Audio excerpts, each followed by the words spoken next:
Many homeowners in the valley are still feeling the effects of last week's devastating floods as mold and signs of decay are now starting to show.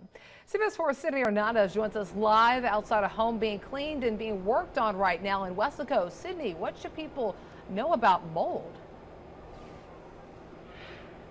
Mold can actually start growing as quick as 2 days and can cause serious asthma attacks and breathing problems. And you can see that that debris that was right behind me was actually removed from that school for that exact reason and moved out here to make sure it cannot harm anyone. I worked Hurricane Harvey in Corpus Christi, Rockport area, and in my opinion, the flooding here in the Rio Grande Valley is way worse than Hurricane Harvey was. Even though the rain has stopped and streets dried up, problems still remain as thousands have been displaced from their homes, and the ones that still have a home are still a long way from a complete recovery.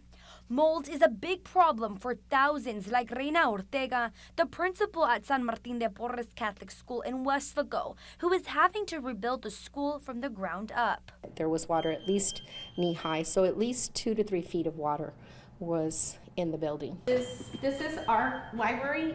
This is really the shell of what's left of the library. Ortega says she's lost all of the school's books, furniture, flooring, and more.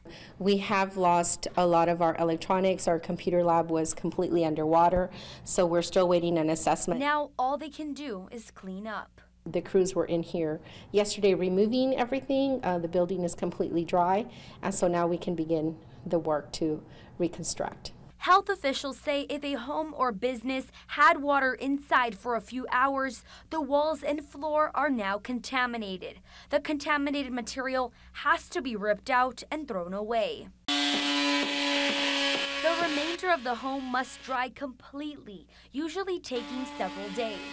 People need to keep the air conditioner on, let the air conditioner help work as a dehumidifier. After the entire home is dried, treat it thoroughly with disinfectant like bleach to clear the mold and be sure everything is mold-free and completely dry before moving anything back inside.